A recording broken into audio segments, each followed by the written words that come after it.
Ladies and gentlemen, boys and girls, children of all ages, welcome to Robert's Sports Show. I'm your host, Robert. Alright, the 130th NASCAR Cup Series race at Darlington. The Lady in Black, the track too tough to tame. Race 6 on the 2026 season.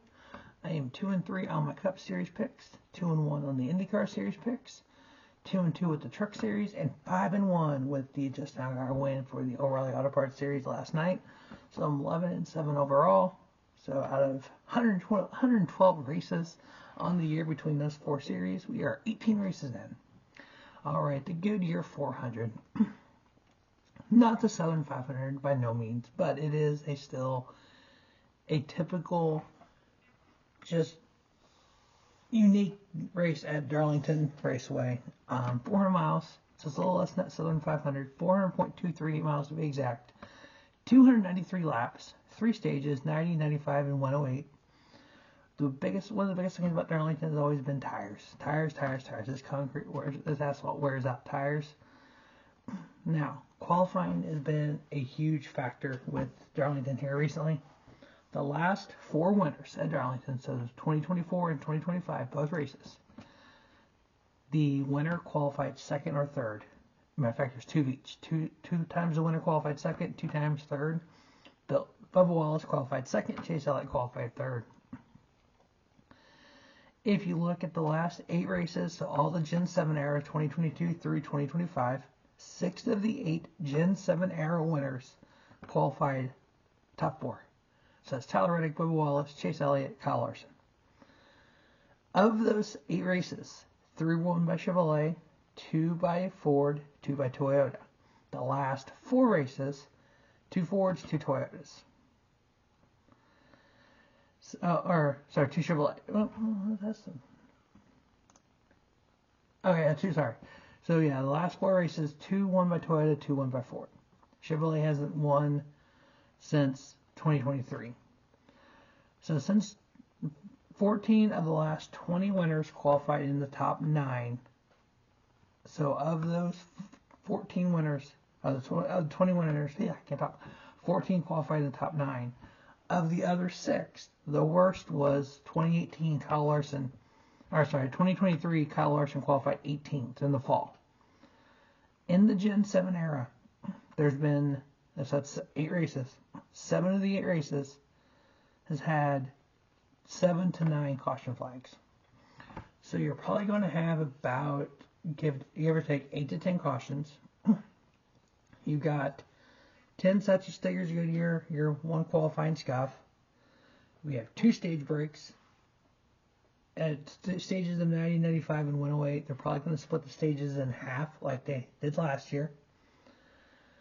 Now, one thing against Tyler Reddick, I don't mean to do this, but 2 of the last, out of 38 races, only twice has a pole winner won the race. In the 129 previous Darlington races, only 21 times has the pole winner went on to win the race. So it's going to be some uphill sledding there for Tyler Reddick, which I don't understand why, because he's won 3 races already this year, but the history tells us at Darlington, the pole winner doesn't always win. Now, during qualifying and practice, after practice, I don't know what adjustments each team made or what changed in that track. I'm thinking they put some rubber down, because 38 drivers in qualifying beat the best practice time. So the number 1 practice was Eric Jones at a 29.925. The top 30th qualified at 29.980. So at 31st, Kyle Gilliland qualified at 29.997. So yeah, 30 drivers beat the fastest practice time in qualifying. Kind of funny, the front row is 23.11. The second row is Henry Motorsports with Chase Elliott and Kyle Larson. The third row is Brad Keselowski and Chris Buescher with RFK. Then you got Ryan Blaney, Kyle Busch, Denny Hamlin, and Austin Dillon rounding out the top 10 in qualifying. All right, the last 8 races at Darlington. So this is all Gen 7 era. Tyler Reddick has an average finish of 9.62. Denny Hamlin has an average finish of 9.87 with a win. William Byron 10.62 in a win. Christopher Bell 12.0. Joey Logano 12.12 in a win. Bubba Wallace 12.25. Chase Elliott 12.5, Chris Buescher 13.27, Brad Keselowski 14.25, and a win. In those 8 races, average running position. So yeah, you can not finish well, but run well all day and just have a bad finish. Tyler Reddick, average running position 6.65. William Byron 6.65. Denny Hamlin 8.72. Bubba Wallace 10.15. Joey Logano 11.07. Christopher Bell 11.4. Ross Chastain 12.58.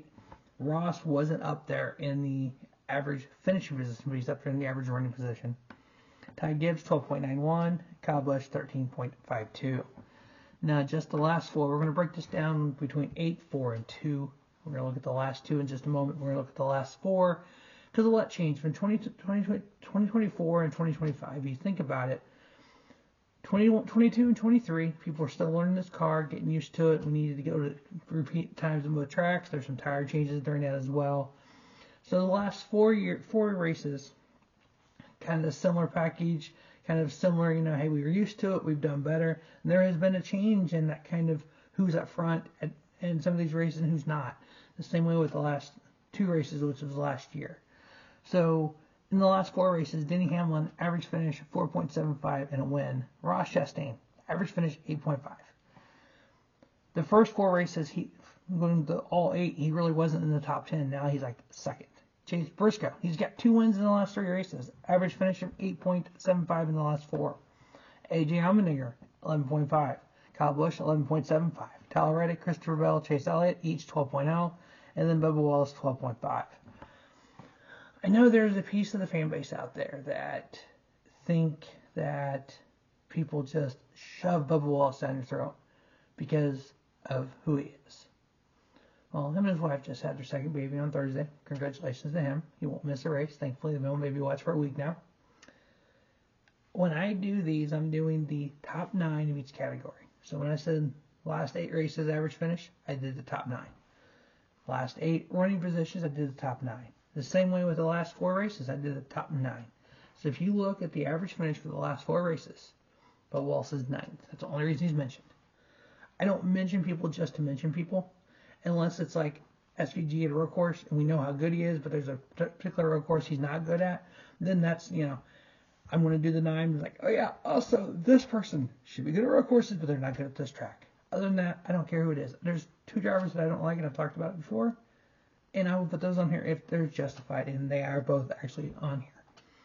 So the average running position in the last 4, Tyler Reddick 5.17, William Byron 7.25, Denny Hamlin 8.15, Bubba Wallace 9.01, Chase Briscoe 9.13, Ty Gibbs 9.99, Chris Buescher 11.16, Ross Chastain 11.97, Joey Logano 12.39. Now last year, just the 2 races last year, Tyler Reddick averaged a 3rd place finish.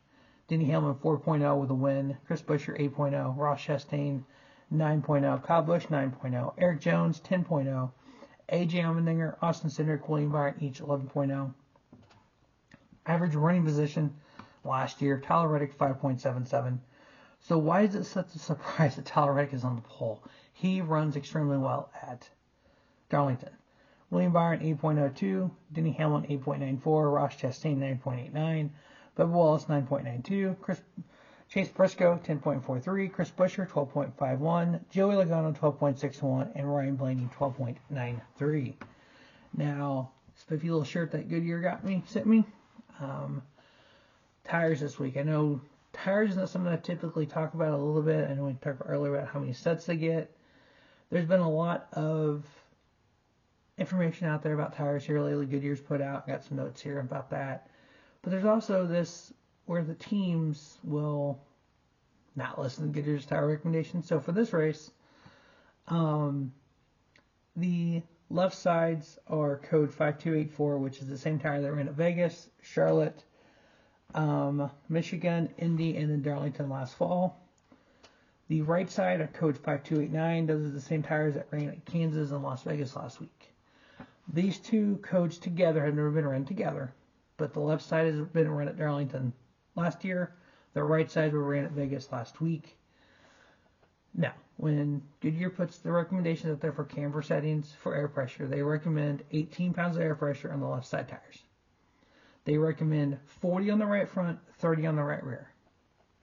Now, what has been happening, and Larry Mack has explained this, some other people explain this, and even the garage area, they talked to Brad Keselowski whatever podcast he was on. I think it was on Dale Jr.'s Download. And he said that, yeah, we listen to what we hear what Goodyear says, their tire recommendations. The garage area says just subtract 2 and start there. So yeah, they already are manipulating those numbers. So those numbers are figured out by Goodyear based on that tire structure and weight and all the tire force tests that are done.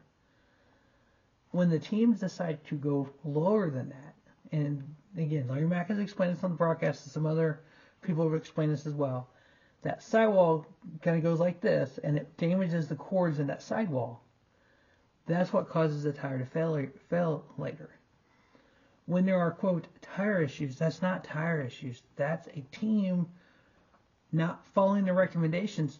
There's speed if you don't follow recommendations. I know this. But the teams are the ones that are causing the tire failures. But there are fans out there that are immediately yelling at Goodyear for it. And Goodyear's seen this on social media. A lot of people have. Here's the thing, though. Goodyear's trying to sell tires. And there's pieces that people that aren't race fans, they're going to hear on whatever TV channel, radio, broadcast, or whatever, tire issues with Goodyear. Well, I'm not going to buy a set of Goodyears. They have tire issues. If you remember, about a decade ago, that went on, and Goodyear changed the tires in NASCAR, and them tires did not wear out, and the racing wasn't that good. But now that they've got the softer compound, they are starting to wear out. They are starting to put it back in the driver's hands. We've noticed this. A lot of people have commented on this. Let's not blame Goodyear when there's tire issues. If there are tire issues, let's blame the teams. Put the blame where it belongs. But yeah, it'll be interesting to see what happens here at Darlington. We know they wore out, and there was talk during the week of, with these softer compound tires, a 4-second fall off. That's what Denny Hamlin had said. We saw in practice about a 2-second fall off in 42 laps. I think that's what Tyler Reddick ended up running. So if you split that first stage in half, it's 90 laps. Halfway is 45. A couple pace laps. So yeah, you're looking at right about halfway in that stage 1, about a 2-second or so fall off based on practice. But again, 30 teams qualified faster than the practice times. So maybe whatever adjustments that were made and that track gets rubbered up a little bit, it's going to be a little faster. Maybe that causes a little bit more than 2-second tire run.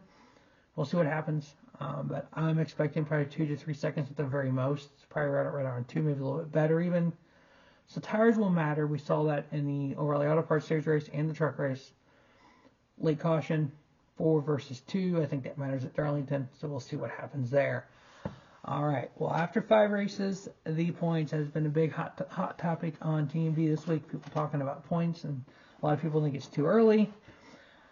I look at it this way. It's never too early to talk about points. It is too early to freak out about points. So, okay. Reality is Tyler Reddick leading the points by 61 with 3 wins. Perfect. Bubba Wallace is second, minus 61. Third and fourth are the other 2 winners of the year. Ryan Blaney, minus 67 with that win. Denny Hamlin, fourth, minus 78. Now, what this does tell us, after 5 races, you have 3 drivers mathematically within 1 race of the points lead. What I mean by that is the max points that you can get in a race weekend is 76. 55 for the win, 10 for each stage win, and 1 for the Xfinity fastest lap. But if you start the race, you get 1 point. The last 3 positions get 1 point. So you can leave there with 1 point. So there's a 75-point difference. So if you have a 76-point lead going into the final race, you have won the championship. As long as you start it and they start it. So with that being said, after 5 races, we only have 3 drivers mathematically within 1 race. So what if you translate that to the fall? After the first 5 races of the chase, with 5 to go, it is possible for somebody in this chase format to win the championship with 1 race left. Do I think that's reality is going to happen? No, I don't think that's going to happen, but it could. With the playoffs, and this is why I like the playoffs the way they were set up, that was never a possibility. I know a lot of drivers that came out and give their opinion on the playoffs, And I've kind of kind of changed my opinion a little bit based on what some people have said. And that's fine. And, people can do that. You can have a different opinion, and you can change your opinion. I think we've seen enough sample size. Okay, I get the winning you're in wasn't as great as it should, what people thought it was, and what I thought it was too at the time. It just emphasizes more on points and everything, which is cool. You don't have somebody who's sitting 27th points right now with a win, so they're technically in the playoffs, but they're not on the. So I get that completely. So, but I have a feeling we could get to the point so where somebody could win a championship with a race left, or we go to Homestead where Tyler Reddick only has to finish 32nd to win the title. That's going to happen. One of those two scenarios is probably going to happen. So, but anyway, it's fun. It's interesting. It's enjoyable. Chase Elliott currently 15 points, minus 87. Christopher Bell, 6th. Kyle Larson, 7th. William Byron, 8th, minus 98. Chris Buescher, minus 109. Ty Gibbs rounds out the top 10, minus 115. Joe Logano, Brian Keselowski, Ryan Preece, Michael McDowell, Carson Hocevar, and Shane Van Gisbergen right now round out the top 16. Shane is actually tied for 16th with Daniel Suarez and AJ Allmendinger. I do believe Shane has the tiebreaker there. Zane Smith is 9 out, and then Ross Chastain, John Hunter Nemechek, Kyle Busch, Riley Herbst. 23rd in points for Riley Herbst, 31 points out. One of my bold predictions this year was all three 23-11 cars win races. So that's Bubba, Tyler, Riley Herbst, and they all three finished top 20 in points. So right now, Riley Herbst is 23rd in points. He is 22 points outside of, top 20. He is 8 points outside the top 20. So if he's in the top 20, I get half of that right? So will he win this year's possibility? Will Bubba win this year? Big possibility. He can win today, actually. And then Austin Dillon, Ty Dillon, Chase Briscoe, Eric Jones, Noah Gragson, Ricky Stenhouse Jr., Austin Cindric, Todd Gilliland, and Josh Berry. Now there's a lot of people that are, with Corey Heim winning the Saturday race, he needs to be in Cup. And I've seen people, and obviously he's under contract with 2311. He needs to replace Bubba Wallace. What? That makes no sense. And then there's the whole group. He needs to replace Riley Herbst. Well, here's the thing. The reality of it is, it costs, and this is per Kyle Busch, $6 to $8 million to run a competitive Cup team. A lot of people bring sponsors. Well, we have a race winner here in Riley Herbst who won in the O'Reilly Auto Parts Series. He brings a sponsor. Corey Heim, who's dominated in the Truck Series, he doesn't bring a sponsor. But people think that he's just going to automatically replace Riley Herbst. It's not automatic. What I think is going to happen, and this is a play out over the next 2 to 3 years, and people think I'm kind of crazy about one of these, but I could see because of some other deals, one of these makes sense. My prediction would be 2026. We know Riley Herbst is going to run like 12 Cup races for 2311 and 67. In 2027, Corey Heim goes full-time for Legacy Motor Club in their third team, the newly acquired charter from Rick Rowe Racing that they had their own lawsuit about. That'll happen in 2027, and Jimmy Johnson has confirmed they will have that third car like next year. I think for 2027, Corey Heim is in that Legacy Motor Club car. 2028, when Denny Hamlin retires, he already said 27 is probably going to be his last full season. He's got a 2-year contract this year and next. Tyler Reddick slides over to Joe Gibbs Racing in the number 18. The number 11 comes to 2311 for Corey Heim.